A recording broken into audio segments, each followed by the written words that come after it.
அருட்பெருஞ்சோதி அருட்பெருஞ்சோதி தனிப்பெரும் கருணை அருட்பெருஞ்சோதி. எல்லா உயிர்களும் இன்புற்று வாழ்க, வள்ளல் மலரடி வாழ்க வாழ்க, கொல்லா விரதம் குவளை எல்லாம் ஓங்குக, நல்லோர் நினைத்த நலம் பெறுக, நன்றி நினைத்த எல்லோரும் வாழ்க இசைந்து.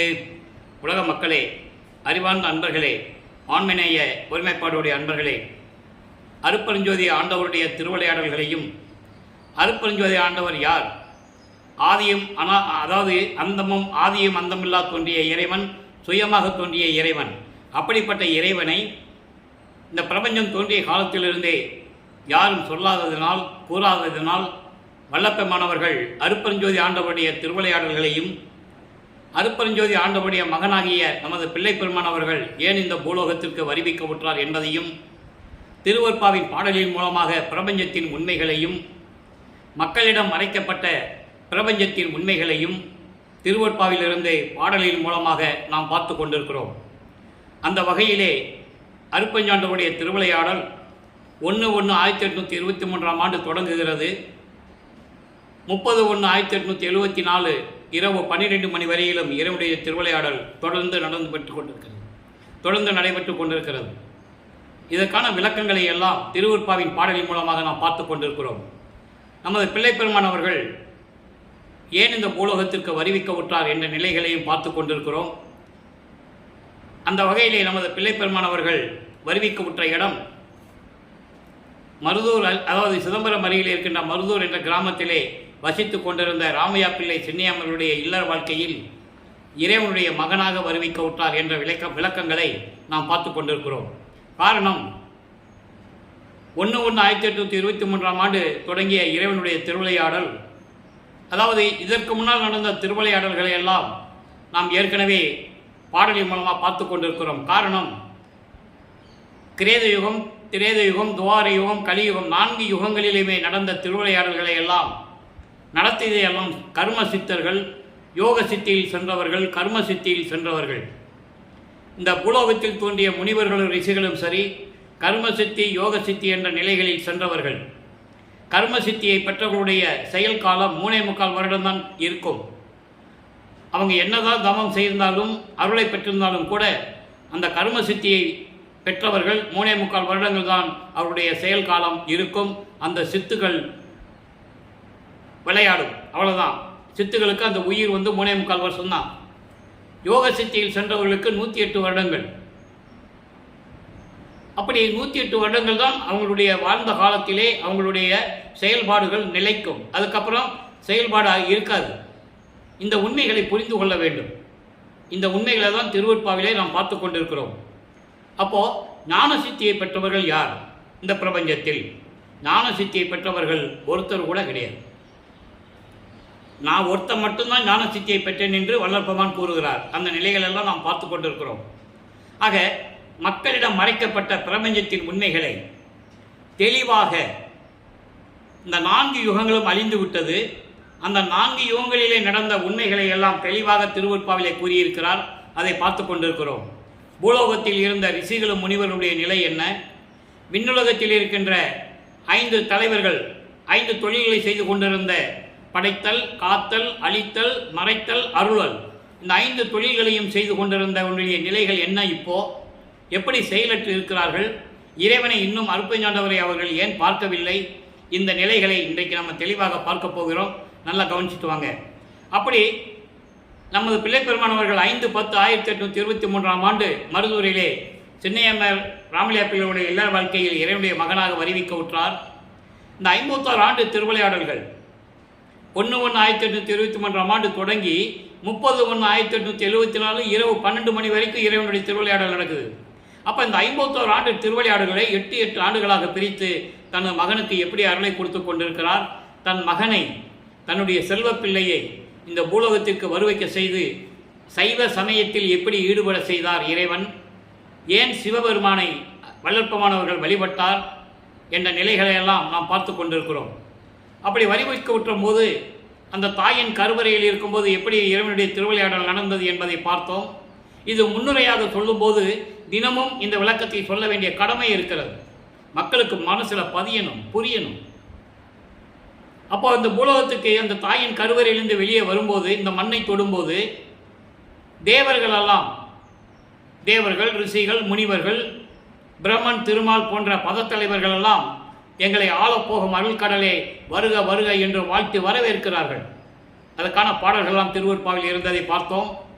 அதன் பிறகு 5 மாத குழந்தையாக இருக்கும்போது சிதம்பரத்திலே ஒரு திருவிழாவிற்காக இந்த ஊர்லேருந்து எல்லாம் போகிறாங்க.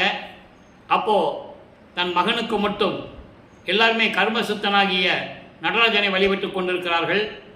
ஆனால் நமது பிள்ளை பெருமானுக்கு மட்டும் அவருடைய தந்தை அருட்பெருஞ்சோதி ஆண்டவர் தன்னுடைய சுயரூபத்தை காட்டுகிறார். மகனே, என்னுடைய சுயரூபத்தை பார். இவர்களெல்லாம் சைவ சமயத்தை சார்ந்தவர்கள், சைவ சமயத்துடைய தலைவர்கள், சித்தர்கள், கர்ம சித்தர்கள் என்றெல்லாம் சொல்லி தன்னுடைய சுயரூபத்தை காட்டுகிறார் தன் மகனுக்கு. அந்த திருவிளையாடலையும் பார்த்து விட்டோம். அதன் பிறகு சில மாதங்கள் கழித்து ராமையா பிள்ளை அவருடைய குலதெய்வமான ராமலிங்கேஸ்வரர் கோயில் என்ற ஒரு கோயில் இருக்கிறது, மருதூர் பக்கத்தில் பின்னலூரில்.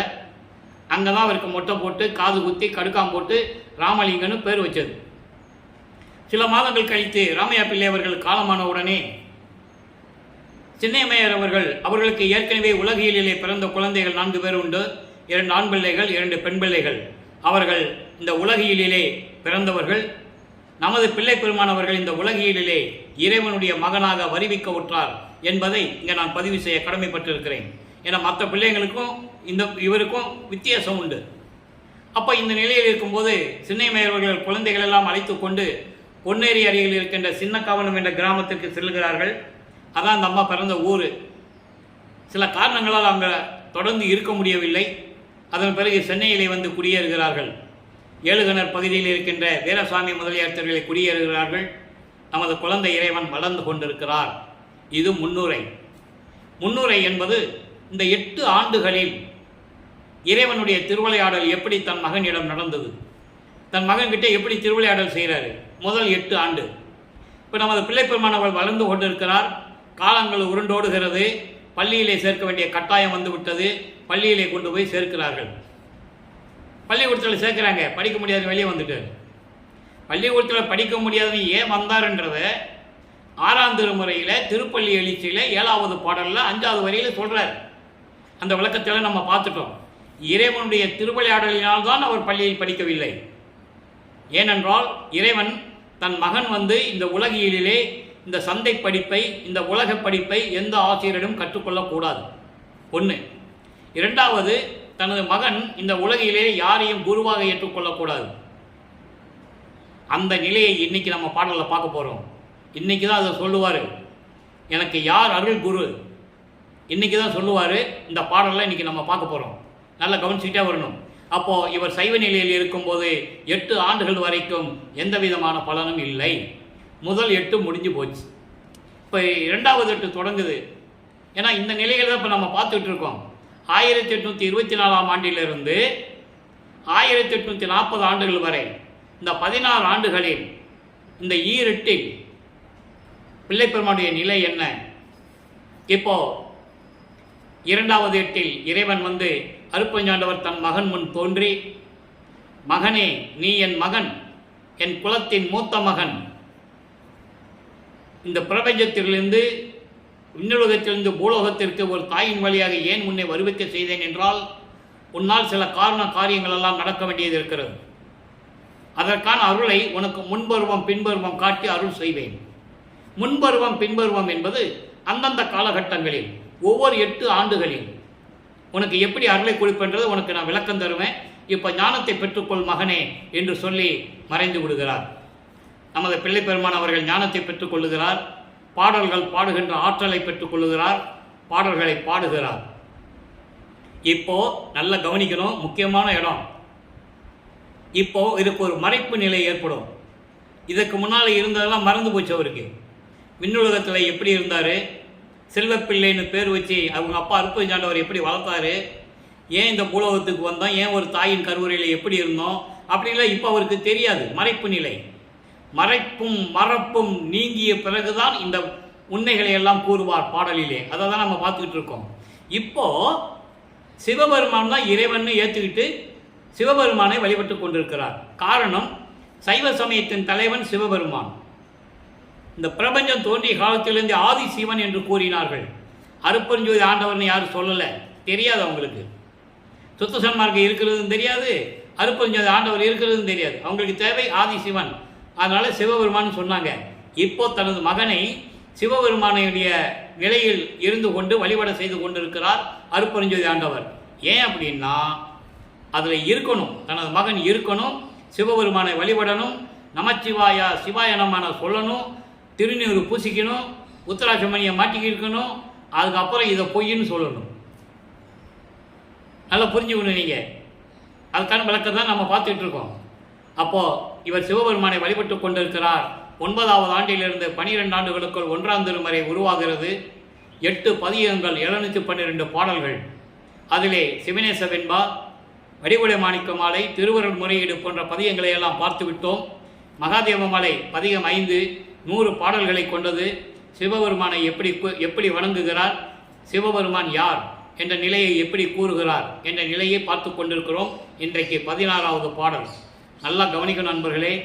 அவர் ஏன் சைவ சமயத்தில் இருந்தார், ஏன் சிவபெருமானை வழிபாட்டார் என்ற விளக்கத்தை உலக மக்களுக்கு இதுவரைக்கும் யாரும் சொன்னதில்லை. இன்னும் அதான் சொல்லிட்டு இருக்காங்க. அவர் சிவபெருமானை கும்பிட்டாரு, திருநூறு பூசிட்டு இருந்தார், அப்படிலாம் சொல்லிட்டு இருக்காங்க. இருந்தது உண்மை. அதுக்கப்புறம் ஏன் இருந்தார், எதுக்காக சுத்த சன்மார்க்கத்தை வாங்கின பிறகு அது இல்லைன்னு சொன்னார், அந்த விளக்கத்தை உலக மக்களுக்கு சொல்லணும். ஏன்னா 4 யுகங்களிலுமே இந்த சைவ சமயங்கள், மதங்கள், மார்க்கங்கள் எல்லாம் அழிந்து விட்டது. யுகங்கள் அழிந்து விட்டது. அந்த யுகத்தில் தோன்றிய மார்க்கங்களும் அழிந்து விட்டது. இப்போ கிரேத யுகத்திலே கலங்க மார்க்கம், திரேத யுகத்திலே திராவக மார்க்கம், துவாபர யுகத்திலே நவநீத மார்க்கம், கலியுகத்திலே பசும மார்க்கம். இந்த மார்க்கங்களாக இருந்தது யாருக்கு தெரியும்? வல்லப்பமன் சொல்றாரு, இதெல்லாம் அழிஞ்சிருச்சு.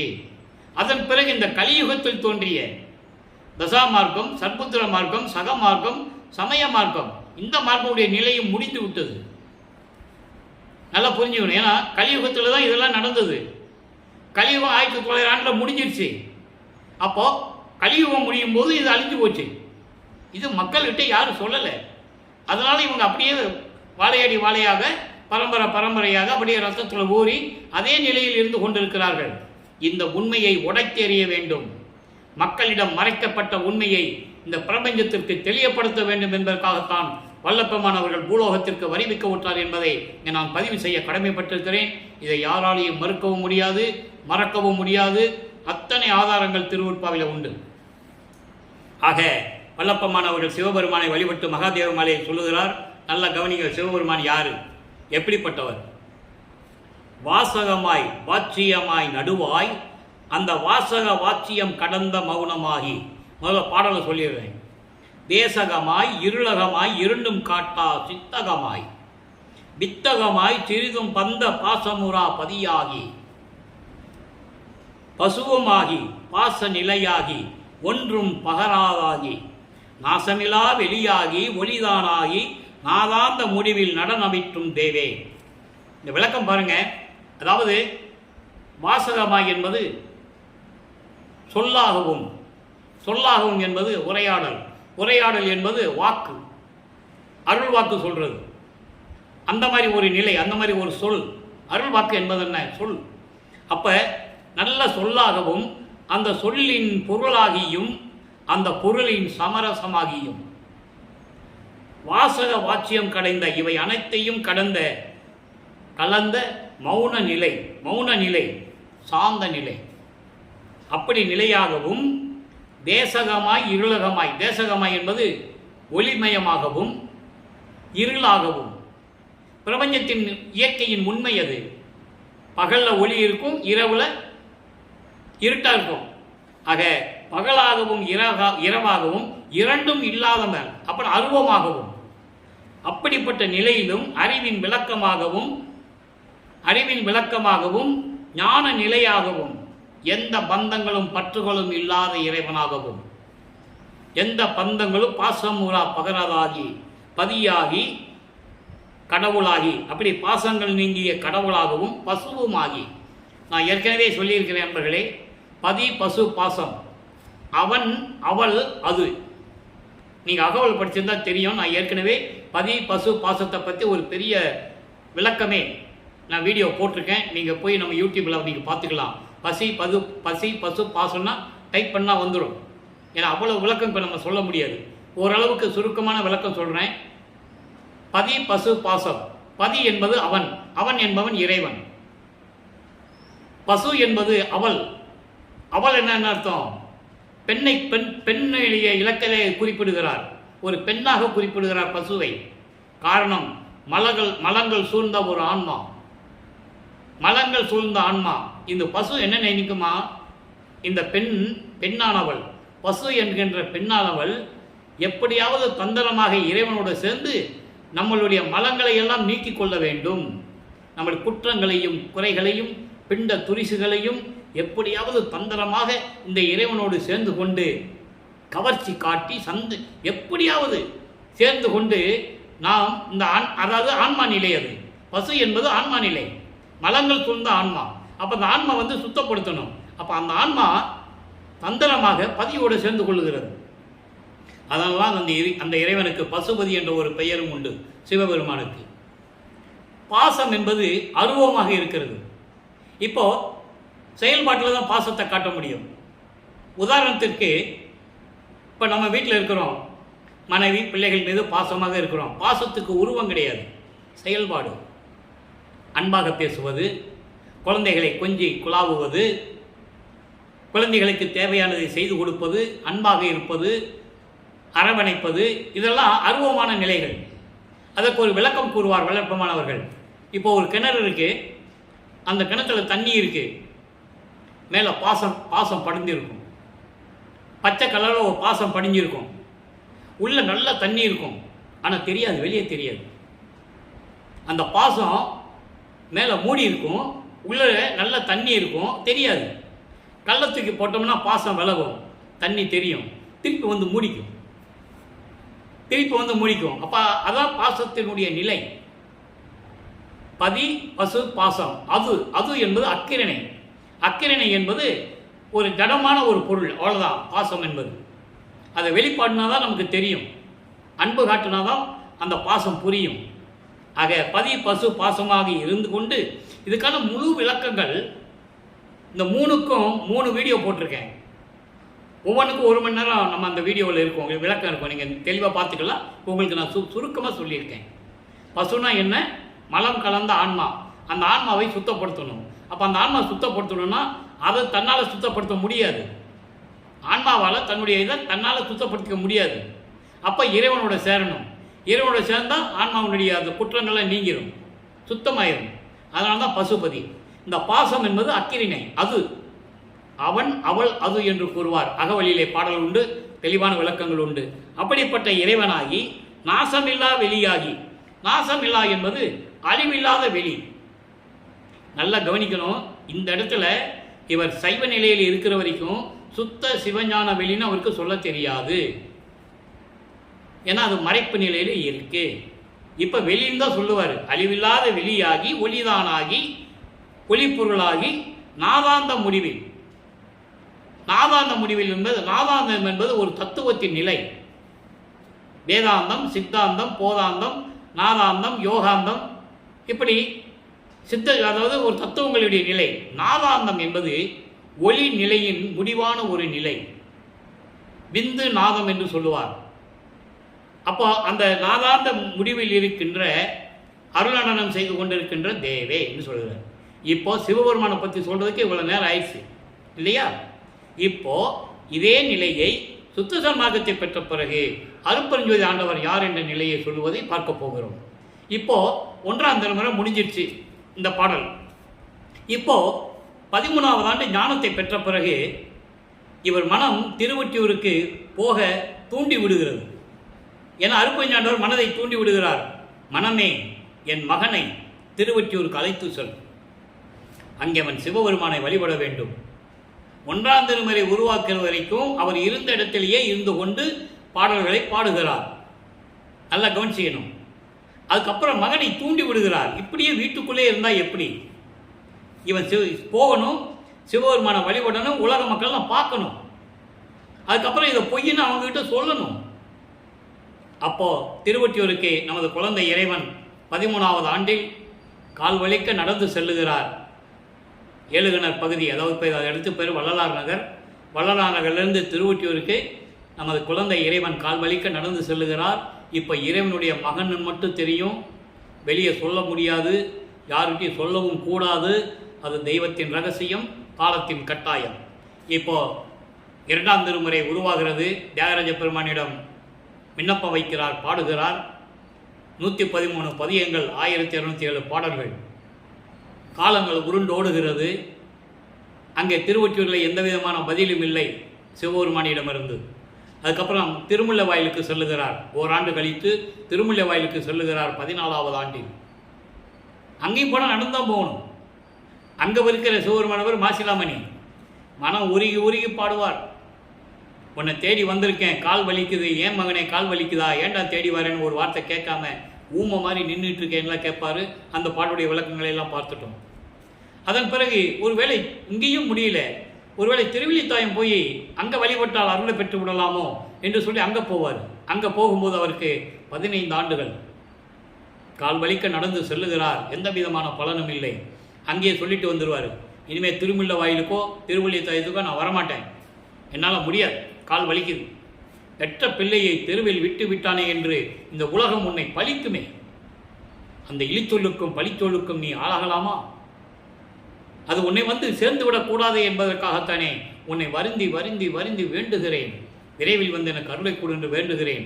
பார்க்கின்றவர்களெல்லாம் என்னை ஏளனமாக பேசுகிறார்கள், திட்டுகிறார்கள், என்னை பைத்தியக்காரன் என்று சொல்லுகிறார்கள் என்றெல்லாம் சொல்லுவார்.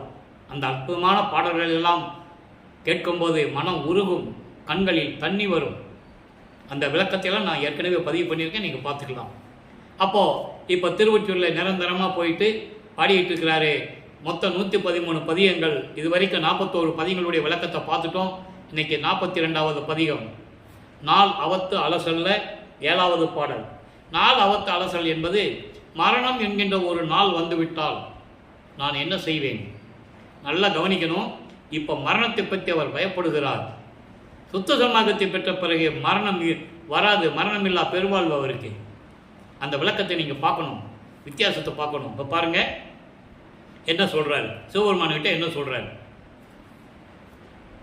காண்ற சோறு அருந்தும் சுணங்கனின் பல நாள் கண்ட புன் சுகத்தையே விரும்பும் நான்ற நெஞ்சகனே. இதெல்லாம் ஒரே வரி. அதாவது சுணங்கம் என்பது நாய். நாய் என்ன பண்ணும்? தெருவில் கண்டதை திங்கும், புலால் சாப்பிடும், மலம் சாப்பிடும், என்ன வேணாலும் சாப்பிடும் அதனுடைய பசிக்கு. அதே போல எனது பசிக்கு நான் உணவுக்காக அலைந்து கொண்டிருக்கிறேன். அதனால் வருகின்ற துன்பத்தையும் அனுபவித்துக் கொண்டிருக்கிறேன். அந்த துன்பத்தை விரும்பி ஏற்றுக்கொண்டிருக்கிறேன். இந்த உலகத்துக்கு என்னை வருவைக்கு செய்துவிட்டு அம்போன்னு விட்டுட்டு போயிட்டே தெருவில் நான் என்ன பண்ணுவேன்? நாய் மாதிரி தெரிஞ்சிட்டு இருக்கேன். நாய் எப்படி உணவுக்காக அலையுமோ அதுபோல நான் அலைந்து கொண்டிருக்கிறேன். நமன் தமர் வருநாள் நாணுவதன்றி என் செய்கேன். நமன் தமர் என்பது யமனுடைய தூதுவன். யமனுடைய தூதுவன் என்பது மரணம். மரணம் வந்துவிட்டால் நான் என்ன செய்வேன்? நாணுவதென்றினா நான் வெட்கப்படுறதா, வேதனைப்படுறதா, துயரப்படுறதா, துன்பப்படுறதா ஒன்றுமே தெரியல எனக்கு. நான் என்ன செய்வேன்? நான் என்ன செய்ய முடியும்? அந்த நாள் வந்துவிட்டால் நான் என்ன செய்ய முடியும்? அதான் நாள் அவத்து அலசல் என்ற பதியத்துக்கு பேர் வச்சிருக்கிறார். மரணம் வந்து விட்டால் நான் என்ன செய்வேன்? யமன் தூதுவன் வந்துடுவானே, மரணம் வந்து விட்டா நான் அந்த நாள் வந்துட்டா நான் என்ன செய்வேன்? நான் வெட்கப்படுறதா, வேதனைப்படுறதா, துன்பப்படுறதா, துயரப்படுறதா ஒன்றுமே எனக்கு தெரியலையே. சான்றவர் மதிக்கும் நின் திருவருள்தான் சார்ந்திடில் தருக்குவேன் ஐயோ ஐயா. அதாவது சான்றவர்கள் அறிஞர்கள் போற்றக்கூடிய உனது திருவருள் என்னை சேர்ந்தால்தானே நான் இதிலிருந்து தப்பிப்பேன், தரிக்கிடுவேன். துன்பப்பட்டு கொண்டிருக்கேன், நீ அருளை கொடுத்துட்டு நான் தப்பிச்சுக்குவேன்ல. ஐயா கடவுளே, மான் தனி கரத்து எம் வல்லலே. சிவபெருமான் கையில் பார்த்தீங்கன்னா ஒரு மான் வச்சிருப்பார். பார்த்துருக்கீங்களா நீங்கள்? ஏதோ படத்தில் நீங்கள் பார்த்துருக்கீங்க.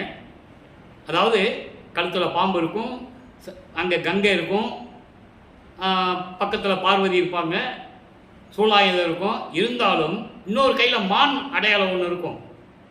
அது தத்துவத்தின் அடிப்படையில் உருவானது என்பதை நான் ஏற்கனவே விளக்கி கூறியிருக்கிறேன். அப்படி ஒரு மானை தன் கையில் வைத்துக் கொண்டிருக்கின்ற இறைவனை என்னை வாழ வைக்கும் ஒற்றியூர் வாழ்வே, விரைவில் வந்து திருவொற்றியூர் இருக்கின்ற இறைவனை விரைவில் வந்து எனக்கு அருள்வாயாக என்று கூறுகிறார். ஆக அன்பர்களே, நமது பிள்ளைப்பெருமான் அவர்கள் 16 ஆண்டுகள் வரைக்கும் அவர் படுகின்ற துன்பங்கள் துயரங்கள் சொல்லி மாளாது. 8 ஆண்டுகள் வரைக்கும் அவர் யாருன்னு அவருக்கு தெரியாது. அடுத்த 8ல் இறைவனுடைய மகனும் தெரிஞ்சு போச்சு. சிவபெருமான வழிபட்டு இருக்காரு, எந்த விதமான அருளும் கிடைக்கல. ஏன் கிடைக்கல? இறைவனுடைய அருப்பறிஞனுடைய திருவிளையாடல் அங்கே நடக்குது. நல்லா புரிஞ்சுக்கணும். ஏன்னா அவனால் கொடுக்க முடியாது சிவபெருமானால். ஏன்னா அவன் யுகங்கள் முடிஞ்சு போச்சு. நல்லா புரிஞ்சுக்கணும். இதான் கான்செப்ட். ஏன் அருள் கொடுக்க முடியல, ஏன் அவன் வாங்க முடியலன்னா அருள் இல்லை அவங்ககிட்ட. 4 யுகத்தோடு முடிஞ்சு போச்சு. அவங்க பலன்கள்லாம் முடிஞ்சு போச்சு. இறைவனுடைய திருவிளையாடல், இறைவனுடைய திருவடியில் நிம்மதியாக இருக்கிறாங்க. எந்த விதமான செயல் இல்லாமல் நிம்மதியாக செயலற்று கிடக்கிறார்கள். அதை நீங்கள் புரிஞ்சுக்கணும். சிவபெருமானால் அருள் கொடுக்க முடியாது. அவன் காலம் முடிஞ்சு போச்சு. ஆனாலும் அந்த இடத்தில் இருந்துட்டு தன் மகன்கிட்ட திருவிளையாடல் காட்டி கொண்டிருக்கிறார். காரணம், உலக மக்களுக்கு தெரிய வேண்டும், தனது மகன் சிவபெருமானை வழிபட்டு கூட எந்த அருளையும் பெற முடியவில்லை என்ற நிலையை மக்கள் புரிந்து கொள்ள வேண்டும். அதுக்காக தான் அந்த திருவிளையாடல் நடக்குது என்பதை நான் பதிவு செய்ய கடமைப்பட்டிருக்கிறேன். அடுத்து இப்போ பாருங்கள், 6வது திருமுறை. இப்போ சுத்த சன்மார்க்கத்தை வாங்கின பிறகு, ஏன்னா நம்ம ஒவ்வொரு 8 ஆண்டுகளில் பார்த்துட்டு இருக்கோம். இன்னும் நிறைய விளக்கங்கள் இருக்குது. இருக்கும்போதும் 2ஆம் திருமுறையில் பதிகம் 42ல் என்ன விளக்கம் இருக்குது, அதே 6ஆம் திருமுறையில் பதிகம் 42ல் கண்டு கனிந்து கலந்து கொள்ளல், இறைவனை பார்த்து மனம் உருகி நெகிழ்ந்து பேரின்பத்தோடு கலந்து கொண்டது. எல்லாம் கவனிக்கணும். நீங்கள் இப்போ அருப்பறிஞாண்டவர் யார்? திருத்தமிகு முனிவர்களும் தேவர்களும் அழியா சித்தர்களும் சிருட்டி செய்யும் திறத்தவர்களும். முதல்ல பாடலை படிச்சிடுறேன், அப்புறம் விளக்கம். நல்லா கவனிச்சுட்டே வரணும். பிரபஞ்சத்தின் உண்மை பூரா ஒவ்வொரு பாடலையும் நம்ம பார்த்துட்டு இருக்கோம்.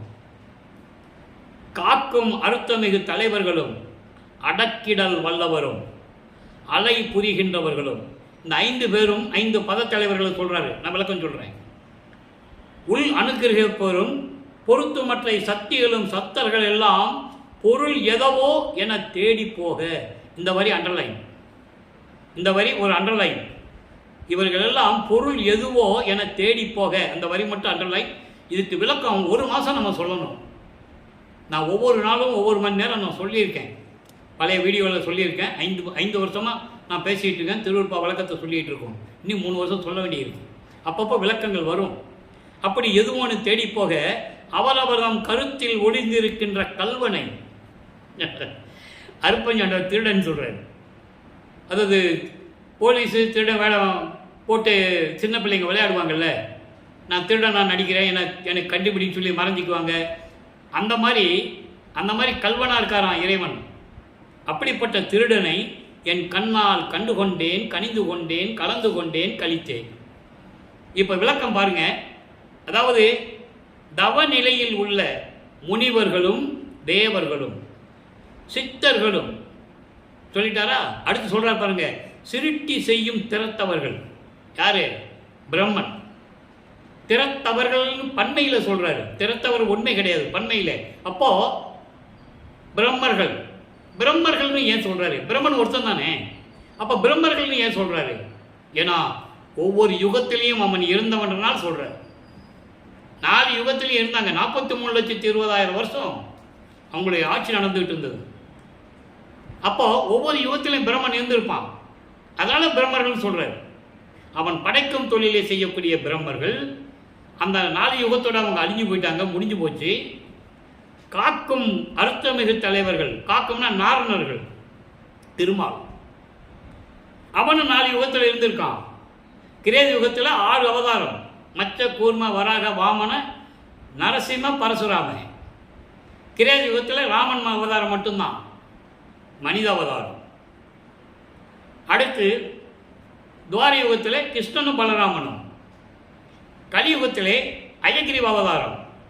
அப்போ இந்த 10 அவதாரங்கள் அவன் எடுத்திருக்கான் 4 யுகத்தில். அதனால தான் நாரணர்கள்னு சொல்கிறேன். அதே போல் அடக்கல் வல்லவர்கள், அழித்தல் செய்யக்கூடிய உத்திரன், அலை புரிகின்றவர்கள் மகேஸ்வரர்கள், உள் அனுகிரகிப்பவர் யாரு? சதாசிவம். அப்போ பிரம்மன், திருமால், ருத்திரன், மகேஸ்வரன், சதாசிவம் 5 பேரை சொல்லிட்டாரா? இந்த 5 பேர்களும் முனிவர்களும் சித்தர்களும் தேவர்களும் சத்தர்களும் எல்லாம் இறைவன் யார் என்று தெரியாமல் தேடிக்கொண்டிருக்கிறார்கள். நல்லா கவனிக்கணும். பொருள் என்பது இறைவன், அருட்பெருஞ்சாண்டவர். இறைவன் யார் என்று தெரியாமல் அலைந்து கொண்டிருக்கிறார்கள், தேடிக்கொண்டிருக்கிறார்கள். அப்படி எப்படி தேடிக்கிறார்களாம்? அவன் கருத்தில் ஏற்றபடி, அவங்களுக்கு எண்ணங்க ஏற்றபடி தேடிக்கிட்டு இருக்காங்க. பிரம்மன் எப்படி தேடிட்டு இருக்கான்? முடியல, அன்னப்பறவை எடுத்துட்டு போய் தேடிட்டு இருக்கான். திருமால் திருவடியை பார்க்க முடியல, பன்னி உருவெடுத்து, அதுக்குன்னே ஒரு அவதாரம், வராக அவதாரம். வராகம் என்றால் பன்றி. திருவடியை பார்க்க முடியல. இப்படி அவங்களும் அவர்கள் கருத்துக்கு ஏற்றபடி, எண்ணத்துக்கு ஏற்றபடி இறைவனை தேடுகிறார்கள். தேடியும் கண்டுபிடிக்க முடியவில்லை. அப்படிப்பட்ட ஒரு கல்வனை, ஏன்னா ஒளிஞ்சிட்டு இருக்கான்ல, அதனால கல்வன் என்ற இறைவனை தன்னுடைய அப்பனை கல்வன், திருடன், ஏன்னா ஒளிஞ்சிட்டு இருக்கான்ல, யார் கண்ணிலையும் படாம, அதனால தான் சொல்றாரு கல்வன். அப்படிப்பட்ட கல்வனை என் கண்ணால் கண்டு கொண்டேன், கனிந்து கொண்டேன், கலந்து கொண்டேன், கழித்தேன். அப்படிப்பட்ட இறைவனை நான் பார்த்தேன், உள்ளம் உருகினேன், பேரின்பத்தில் இருந்தேன், இறைவனோடு கலந்து கொண்டேன், பேரின்பத்துடன் என்று சொல்லுகிறார். ஆக அன்பர்களே, சிவபெருமான் இவர் சைவ நிலையில் இருக்கும்போது அவருடைய நிலை என்ன? திருநூறு பூசிட்டு இருந்தார், உத்திராட்சி மலை போட்டுக்கிட்டு இருந்தார், கடுக்கான் போட்டுக்கிட்டு இருந்தார், எல்லாம் பண்ணிக்கிட்டு இருந்தார். அந்த கடுக்கானை திருடன் வேடத்தில் வந்து தான் அருட்பெருஞ்சாண்டவர் கழட்டுவார். அந்த கடுக்கான் எங்கே போட்டாங்க? அங்கே பின்னல்லூரில் மொட்டை அடித்து காது ஊற்றி கடுக்கான் போட்டான். அங்கே சொல்லிடுவார், இந்த கடுக்கானை நான் கழட்ட மாட்டேன், நீ தான் கழட்டணும்னு. இது திருடன் வேடத்தில் வந்தது அருட்பெருஞ்சாண்டவர் என்பதை நீங்கள் புரிந்து கொள்ள வேண்டும். இந்த விளக்கத்தை யாரும் சொல்ல முடியாது, திருடன் தான் சொல்லுவாங்க. எனக்கு இறைவன் என் தந்தை வள்ளல்பெருமான் கூறியது, நானாக சொல்ல முடியாது, எந்த பொய்யும் சொல்ல முடியாது. எல்லாமே திருவருட்பால் இருக்கின்ற சத்திய வார்த்தைகள், சத்திய வாக்கியங்கள், சத்திய நிலைகள். யாரும் பொய் சொல்ல முடியாது. ஒரு சில நிலைகளில் இறைவன் அருள் கொடுத்ததை அவங்க சொல்லுவாங்க, எனக்கு அந்த நிலை கிடைத்தது, என்னால் சொல்ல முடிகிறது. ஆக இப்படிப்பட்ட நிலைகள் இருக்கும்போது இறைவனை கண்டு கொண்டேன் என்று சொல்லிட்டாரா? இப்போ அங்கே ஒரு வரியில் சொல்லிவார், இவங்கெல்லாம் இறைவனை பார்க்க முடியல அப்படின்னு சொல்லுவார்ல, அதுக்கு ஒரு விளக்கம் ஒரு பாடலில் இருக்கு. 37வது பதிகம் அருள் விளக்க மாலை. அருள் விளக்க மாலை 100 பாடல்கள் ஏற்கனவே நம்ம விளக்கம் சொல்லியாச்சு. அதில் 73வது பாட்டில் 5வது வரியில் சொல்லுவார். 73வது பாட்டில் 5வது வரியில் சொல்லுவார், இப்படி ஒப்பிட்டு சொல்ல வேண்டும். இறைவன தயவும் கருணையும் இருந்தால்தான் இந்த விளக்கங்களை சொல்ல முடியும் என்பதை நான் பல தடவை கூறியிருக்கிறேன். இப்போ பாருங்க, அதில் என்ன சொல்றாரு? நெடியவரே, நான்முகரே, நித்தியரே, பிறரே, நின்மலரே என்கின்றோர் எல்லோரும் காண அடியும் முடியும் எனக்கு அளித்த பெரும்பொருளே. அங்கே கேள்வி, இங்க பதில். அங்க யாருமே இறைவனை பார்க்கல. பிரம்மன் முடியை தேடி போறான், அன்னப்பறவை எடுத்துக்கிட்டு, முடியல. திருமால் பன்றி அவதாரம் எடுத்து திருவடியை செய்து போறான், முடியல. ருத்திரனும் தேடுறான், மகேஸ்வரனும் சதாசிவனும் தேடுறாங்க, இறைவனை பார்க்க முடியல. அப்படிப்பட்ட இறைவன் எல்லாரும் இவர்களெல்லாம் காணும்படி, இவர்களெல்லாம் பார்க்கும்படி இவருக்கு அடிய முடிய காட்டியிருக்கார். அந்த உண்மையை, பிரபஞ்சத்தின் உண்மை அது சொல்லணும் இல்லை. வல்லப்பமன்னா சாமியார், அவர் துறவி, அப்படியான சொல்லிட்டு இருக்காங்க, இன்னும் சொல்லிட்டு இருக்காங்க. சொல்லக்கூடாது. அவர் இறைவனுடைய மகன், இறைவனுடைய மகனாகவே வருவிக்க உற்றவர். சுத்த சன்மார்க்கத்தை உலக மக்களிடம் சொல்லி, உலக மக்களை எல்லாம் சுத்த சன்மார்க்கத்தில் சேர்த்து, உலக மக்களெல்லாம் இன்புற்று சமரசமாக வாழ வேண்டும் என்பதற்காகவே நான் கலியுகத்தில் இறைவனால் நான் வருவிக்க உற்றவன் என்ற பாடலை கூறுகிறார். வேறு எப்படி அவர் துறவி ஆக முடியும்? துறவி சொல்றது, சாமியாரின் சொல்றது, ஞானின் சொல்றது, யோகின் சொல்றது, எழுத்தாளரின் சொல்றது, பாடலாசிரியரின் சொல்றது, மனசு தாங்க முடியல, மனம் அழுகிறது, வேதனைப்படுகிறது. எப்படிப்பட்ட ஒரு இறைவனை மறைத்து விட்டார்கள். இப்ப பாருங்க, நெடியவரை என்பது திருமால், நான்முகன் என்பது பிரம்மன், நித்தியர் என்பது ருத்திரன், மகேஸ்வரன், சதாசிவம் போன்றவர்கள் எல்லாம் இறைவா உன் திருவடியை பார்க்க வேண்டும், எங்களுக்கு காட்டுங்கள் என்றெல்லாம் வணங்கி கொண்டிருக்கிறார்கள். அவர்கள் வணங்கி கொண்டிருக்க இவர்கள் எல்லாம் பார்க்கும்படி, எல்லாரும் காண அடியும் உயர் முடியும் எனக்கு அளித்த அருட்பெருஞ்சோதி. எவ்வளவு அழகா சொல்றாரு. அடிமொழி காட்டி அருப்பெருஞ்சோதின்னு சொல்லுவார். அலை, அதாவது அலை மேலே துரும்புகோல் அலைந்து கொண்டிருக்கின்ற திருமாலுக்கெல்லாம் காட்டாம எனக்கு அடிமுடி காட்டி வைத்து அடிமுடி காட்டி வைத்து அடிமை கொண்ட பதியன்னு சொல்லுவார். பாடல்கள்லாம் உண்டு. படிமுடி கடந்து என்னை பார் இது பார் என அடிமுடி காட்டி அருப்பெருஞ்சோதி அகவல்ல உண்டு. மகன் கேட்கிறார் அப்பா கிட்ட, அப்பா இவ யாருமே உன்னை அடிமுடியை பார்க்கலன்றாங்களே, எனக்கு காட்ட மாட்டேயான்னு சொல்றாரு. மகனே, நீ பூலோகத்திலிருந்து மேலே வா. படி என்பது பூலோகம், முடி என்பது விண்ணுலகம். நல்லா புரிஞ்சுக்கணும். கடந்தனைன்னு சொல்லுவார்ல, அதை அப்படி படிக்கணும். படி முடி கடந்து என்னை பார் இது பாருன அடிமுடி காட்டியா அருப்பெருஞ்சோதி. மகனே, யாருக்கும் தெரியாம தான் உனக்கு காட்டணும். அதனால் நீ விண்ணுலகத்திலிருந்து மேலே வந்துரு.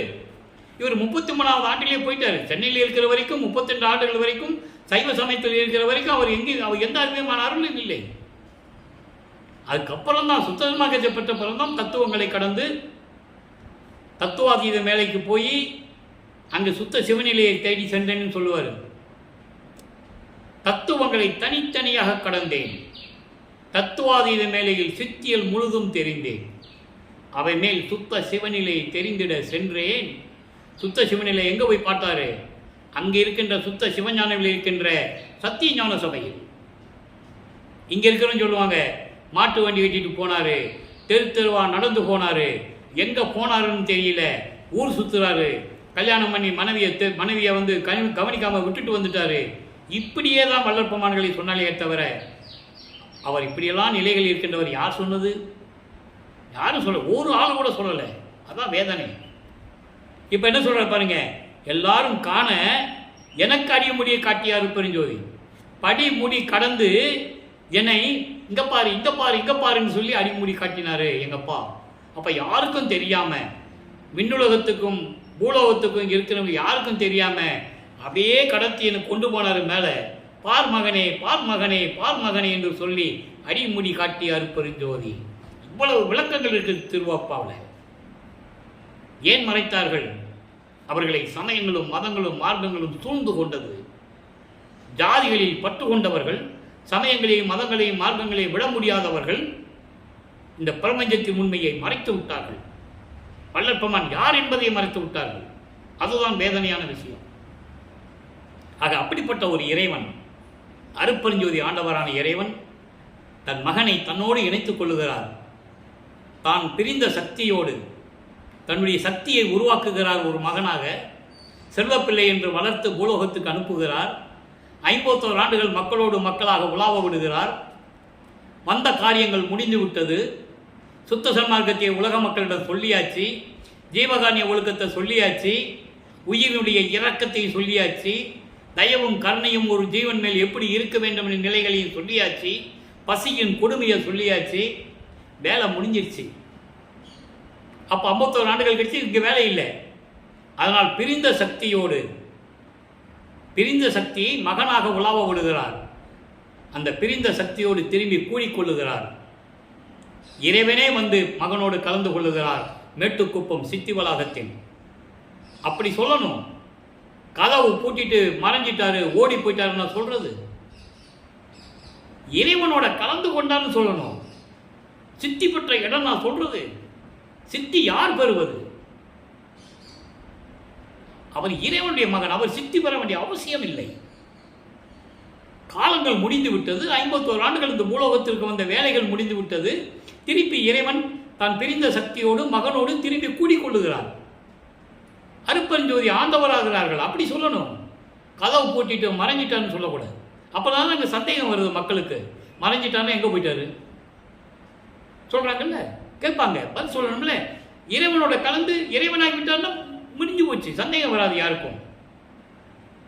அப்படி இறைவனோடு கலந்த இறைவன் நமது வல்லற்பமானவர்கள் தந்தையோடு கலந்து கொண்டவர், இறைவனாகி கொண்டவர்.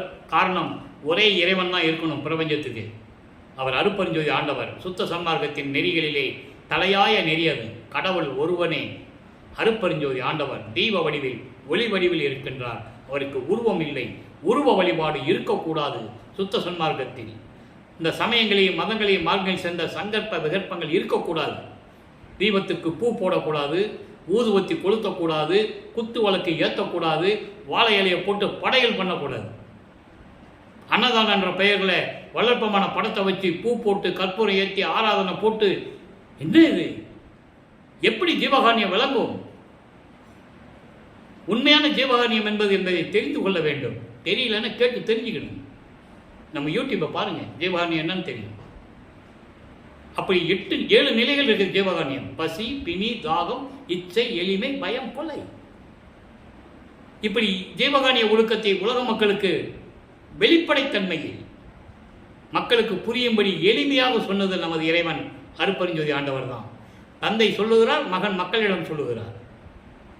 எனவே அன்பர்களே, இப்படியெல்லாம் இருக்கின்ற இறைவனுடைய நிலையில் இருந்து கொண்டு சுத்த சன்மார்க்கத்தில் இணைந்து கொலையும் புலையும் தவிர்த்து உயிர் இரக்கத்தோடு தயவும் கருணையோடும் உயிர்களின் மேல் வைத்து ஜீவகாருண்ய ஒழுக்கத்தில் இருந்து கொண்டு அருட்பெருஞ்சோதி அருட்பெருஞ்சோதி தனிப்பெருங்கனை அருட்பெருஞ்சன மகாமந்திரத்தை சொல்லி ஒளி வழிபாடு தீப வழிபாடு செய்து இறைவனுடைய அருளையும் செல்வங்களையெல்லாம் பெற்றுக்கொண்டு நீங்கள் இந்த வையகத்தில் வாழ்வாங்கு வாழ வேண்டும், நோயற்ற வாழ்வில் வாழ வேண்டும், மரணமில்லா பெருவாழ்வில் வாழ வேண்டும் என்று தயவோடையும் கருணையோடையும் எனது தந்தை வல்லப்பமானுடைய ஆசி பெற்றவன் என்ற முறையில் இந்த வள்ளலார் ஊழியன் உங்களை வணங்கி வாழ்த்து விடைபெறுகிறேன்.